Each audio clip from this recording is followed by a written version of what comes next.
All right, Shaun. Let's polish this off again. Let's look at these numbers here. Notre Dame scoring defense versus Stanford scoring offense. Again, we're staring triple digits right in the face over here for Stanford. Points per game, they only score 3 touchdowns.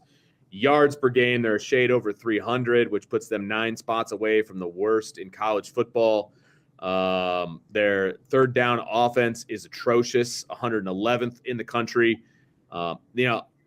Once they get in the red zone, they're not too bad. And those numbers were actually hurt against Cal because they turned it over twice in the red zone against Cal. But then you switch gears and you look over at Notre Dame and the rankings that they have. And again, it's no contest. I mean, Notre Dame is holding teams to 18.6 points, which ranks them 12th. Their touchdown percentage in the red zone is 4th in the country. They've gained 21 turnovers, which is top 15 in the country. I mean, the numbers don't lie, right? I mean, Stanford likes to turn the ball over.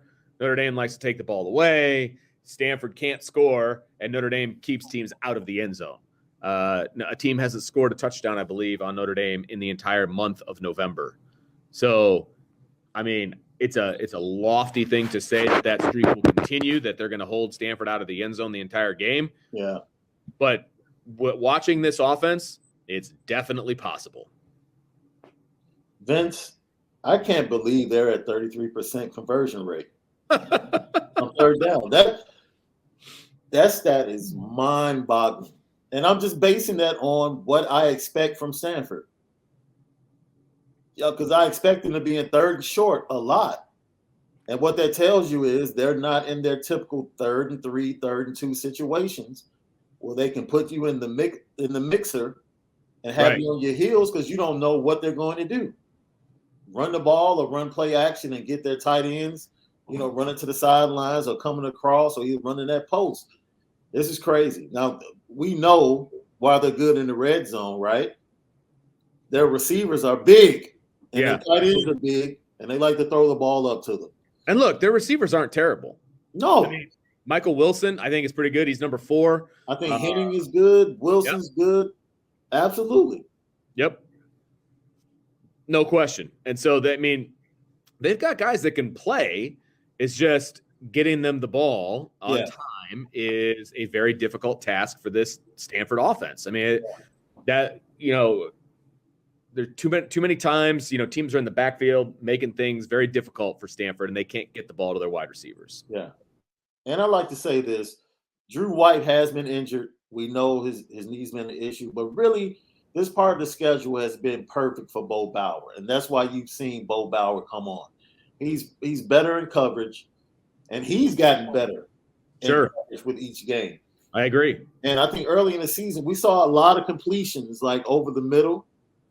And as time has gone on, they've gotten better in the system. You've seen those easy completions over the middle become more and more difficult. Linebackers are getting their hands on the ball. Defensive line are getting their hands up, knocking balls down. And now everybody's in unison. That's really what you were pointing out, Vince, in your earlier comments.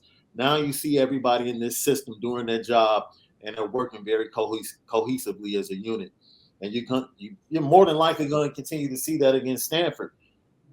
These numbers bear it out. Whether it's the scoring, the passing, or the defense, when I look at these in the rankings, it's almost like a perfect match. Like there's no better opponent to have in the last game for this Notre Dame defense than this Stanford offense. Absolutely. Like make a statement. Yeah.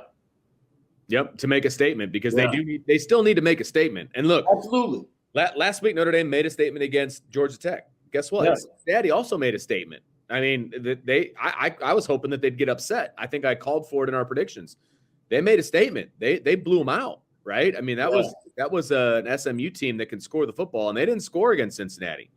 And Cincinnati made a statement. So this is another opportunity, and frankly, their last opportunity for Notre Dame to make a statement. If they can go out there on the road in prime time, after all the other rivalry games, or most of the rivalry games are concluded, they can make a statement, and that is going to be the lasting impression that this committee has of Notre Dame. Because, again, we all know they don't have that 13th data point. And, again, I don't think that it matters as much as all the talking heads want to say that it matters, not having the conference championship game. But they're still sitting idle that week. Yeah. And I think that means more than not playing a championship. It's just they're not playing that week, right? If they somehow finagled their schedule, which would be very difficult because you'd have to play an independent team, the week of the championships.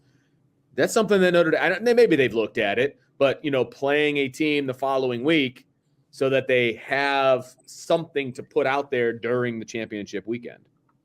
It's interesting to see what could they add.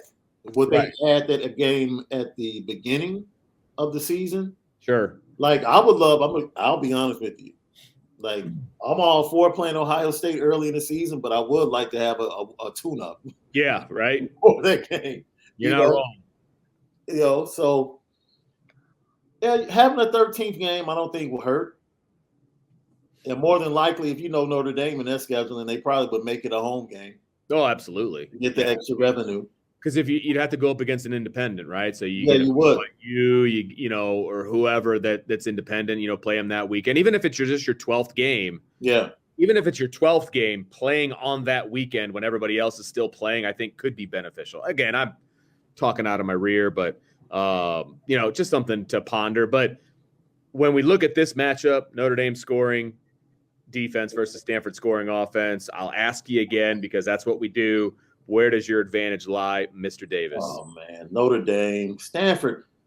Oh, boy. All of their averages are going to go down after this game. They're already bad, but their points per game is going to go down, their yards per game. Everything's going to plummet after this game. Notre Dame might hold them to a season low. Yeah.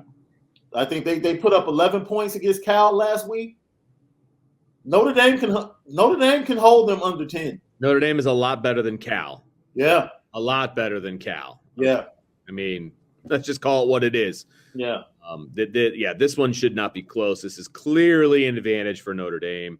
No question about it. This defense, like I said, just send the game plan from last week through the copy machine, hand that one back out, because if they're as aggressive as they were against Georgia Tech, against a quarterback who was somewhat mobile, against this quarterback who is not mobile in any way, shape, or form, the sack numbers are going to be outrageous and the turnovers are going to be just as good.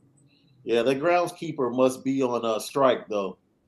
That grass at Stanford Stadium looks really long. It was rough. And it was torn up, too. And not only was it long, but it was torn up. That's why I say he must be on strike. Man, that was rough. That was rough to look at. Okay, so advantage clearly goes to Notre Dame here for both of us. No question about it.